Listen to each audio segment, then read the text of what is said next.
Nearly 80 years after McCarthyism, Jane Fonda relaunches the Committee for the First Amendment. Quote, "The stakes are too high." Nope. 8 decades after Hollywood legends like Henry Fonda, Lucille Ball, Humphrey Bogart, Frank Sinatra, and Judy Garland launched the Committee for the First Amendment to stand up to McCarthyism, Jane Fonda is bringing back the organization at a time that she calls the most frightening moment of my life. The younger Fonda issued a plea to her Hollywood community in a letter shared with CNN, asking her peers to join the relaunched committee, writing, quote, "I'm an 87-year-old. I've seen war, repression, protest, backlash. I've been celebrated. I've been branded an enemy of the state. But I can tell you this. This is the most frightening time of my life. When I feel scared, I look to history," Fonda wrote. "I wish there were a secret playbook with all the answers, but there never has been." She went on to underscore the value of solidarity and binding together, finding bravery in numbers too big to ignore, and standing up for one another. Quote, "That's why I believe the time is now to relaunch the Committee for the First Amendment, the same committee my father, Henry Fonda, joined with other artists during the McCarthy era, when so many were silenced or even imprisoned simply for their words and their craft. More than 550 Hollywood actors and agents and celebrities have joined the fight, have joined Fonda's fight, adding their names as supporters of her newly launched committee, with signatories including Aaron Sorkin, Barbara Streisand, Glenn Close, Gracie Abrams, J.J. Abrams, John Legend, Julia Louis-Dreyfus, Julianne Moore, Kerry Washington, Larry David, Lily Tomlin, Natalie Portman, and so on and so forth. Oh, and Pedro Pascal was in there. Of I know you guys love it. Of course. Restore the Communist Control Act Yes. of 1953. The Committee for the First Amendment was first created in 1947 during the McCarthy era in an effort to defend free speech and oppose government activity. At a time, the committee was met with backlash for suspected ties to the Communist Party, which many of its famous Hollywood members balked at. Well, they call her Hanoi Jane for a reason. Yeah, she was a communist sympathizer. A lot of people forget that the anti-war protesters, or they don't make the connection, the anti-war protesters in the 60s, they were against the Vietnam War. They weren't so much against the war as they were against the war against communists. It wasn't that they were actually peaceniks, although they did make those arguments. They weren't, particularly pro-peace. It's that they wanted to see communism be a successful, system, and it is just not going to happen. I guess the way that I've seen it lately is like the right definitely has their pro-war advocates, your rhinos, and now in the current age, there's also a lot of anti-war people that lean more right or have libertarian views that seem to mesh better with right-wing ideas. The left is pro-war whenever the left is in power. Meaning that they got the label of being anti-war, but certainly it's not the same thing as being anti-war on principle as it is Barack Obama's in office and then suddenly you cover your eyes and you forget everything that happened. 550 actors have signed for this. Look, the whole point of this, it's very simple. It is unbelievably hypocritical given the fact that I recorded a short earlier, like during the bad years, we're talking like 2018 Twitter, 2017 Twitter, all the way up to the point in when Elon bought it, to just the other day. Well, they're talking about their love of the First Amendment as they LARP as some type of free speech advocate. They're completely ignoring Alphabet and YouTube and everything that Google has done to censor people, which was admitted under the Biden administration. So this isn't even the argument that they would make with what's going on right now, which is the concept of a company doing what it wants. No, that was actual government overreach that they do not give a shred about. They do not care because it doesn't align with their values. And when they say our democracy, they mean their democracy, not yours, not a constitutional republic. And the problem with it is there's still no, like, look, affiliate networks applied pressure to Disney and to these companies to pull Jimmy Kimmel, and they made it about the FCC because of Brendan Carr's statements, which he made on Benny Johnson. And I do think that Trump's tweets at that time are stupid and end up making him more of a target than he already was, given the fact that it doesn't look, according to both Sinclair and Nexstar, there was no pressure from the FCC that caused them to take their actions. They made that clear in their statements when they brought Jimmy Kimmel back. But you gave gave them the impetus to launch campaigns like this. And it's the most infuriating thing, because all you're looking for is a little bit of intellectual consistency, a little bit of intellectual honesty, and I don't think you're going to get it. Yep. I don't think you're going to get it. I'm curious if you, so I asked you, Phil, I said, like, do you know anything about, like, the Red Scare? Because, like, I saw Trumbo. That's, I saw Trumbo. I know that. I know everything. Or I know a little bit about Hanoi Jane and everything with her traveling to Vietnam. The famous picture on the anti-aircraft vehicle that was apparently used to shoot at American soldiers and all of that. And it's like they can't help but offer these theatrics that don't comport with reality. Yeah. So the Red Scare didn't go far enough, and McCarthy was right. So whether or not you think that McCarthy was doing something moral is different, but he was correct about the threat of communism and the number of communists in the country. There's a ton, and there still is. There's far too many communists in the United States. We've allowed too many people that are communists to come into the United States. The communists of the 70s all went into academia, and that's part of why you have so many communists coming out of schools today, out of colleges today, because these people went into academia and we allowed them to go in and then take over the schools and take over the curriculum. They took over the schools of education. So the schools that teach teachers, all the curriculum that teachers get, it's all based on Marxist teachings. It's all Paulo Freire and all sorts of leftist gobbledygook. And you're seeing it in society today. And the results are things like, Antifa firebombing federal buildings. Yeah. That's what it ends up becoming.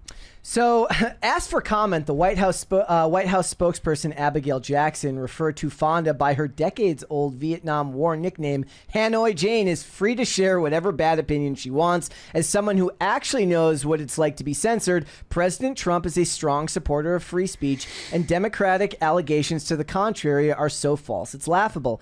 Jackson added that Trump is targeting left-wing organizations that have fueled violent riots, organized attacks against law enforcement, coordinated illegal doxing campaigns, arranged drop points for weapons and riot materials, and incited violence across the United States. The other thing that I was going to say is, like, everything that Trump is accusing is saying that they've done is true. Yeah, they've done all of it. I mean, the other thing is what did they say during 2020 when your cities were burning? They said to defund the police. As she says right there. They said to defund the police. Again, I think it's a language thing, that a big part of this is that they don't have any interest in free speech, and they don't really see people that disagree with them as human beings in a lot of ways. I don't think they do. I think they see their worldview as the only worldview that works in a functional way, because they have this sense of superiority and what they believe is an empathetic view of the world that is superior to people who take a different view. And look, it's funneled through these actors. It's funneled through the Pedro Pascals. It's funneled through the J.J. Abrams and their storytelling. And that's how it gets into the minds of everyday people. I would like the first thing I thought about was, like, if you want to talk about censorship, what I would have liked to see her do is reach across the proverbial aisle to somebody that takes a more conservative view of the world and ask them to stand up for free speech with them, and see if you could even stand in the same room as someone you disagree with to bring up the concept of free speech. Are you going to extend that to Mel Gibson? No. I don't think you are. No, they will not. Like, I don't think you are. Mel Gibson's longevity in Hollywood is purely because he is a unbelievably good businessman and is a strong producer in the industry, which means they cannot ignore him. But if he didn't have those abilities, he would be relegated and ghettoized to faith-based films that are low budget and garbage, and he wouldn't be able to make things like Passion of the Christ or even Passion of the Christ 2 Electric Boogaloo, which is coming out.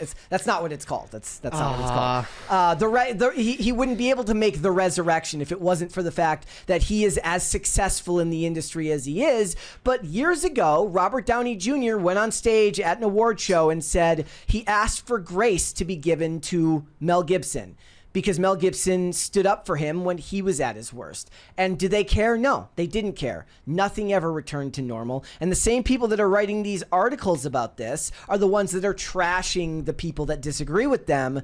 So do they necessarily believe in free speech? I can't say for sure, but I know for a fact that they're not going to take a principled stance on free speech when it comes back around to bite the person they disagree with. When we talked about Brendan Carr and the FCC and Trump, I said, look, I want to see the evidence. If there is an email from Brendan Carr to the head of Sinclair or the head of Nexstar, and it's some type of threat to them to do this, you should absolutely call that out, and you should be appalled by that. There is more than enough to criticize Donald Trump in this administration on. Absolutely, 110%.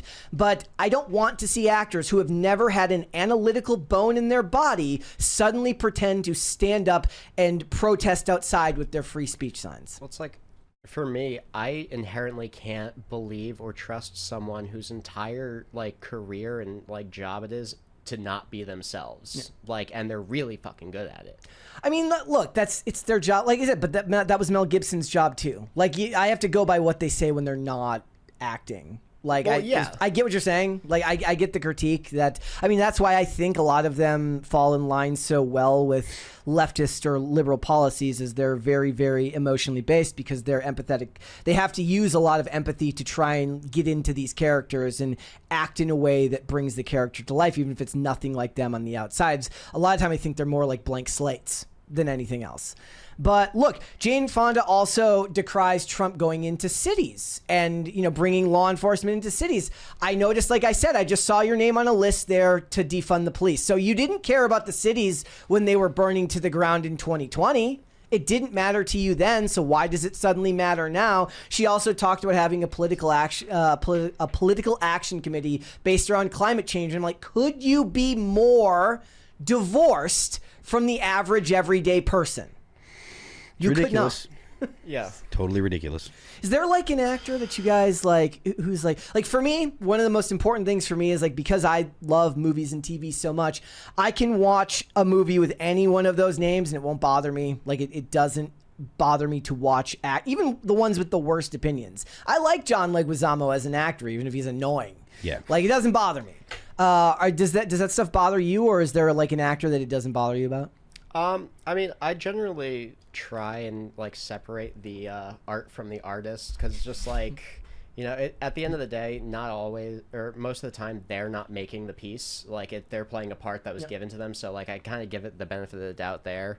But you know, like, you mean like if they're acting in roles that annoy you? I mean, yeah, that's yeah. I mean, even so, but like it goes the other way too. When they say things that in real life and they're just a bad, like an amoral human being, and they play a part that's really good, like, you know, I'm not going to look the other, or I'm going to look the other way about it, because it's just like, okay, well, you did your job very well.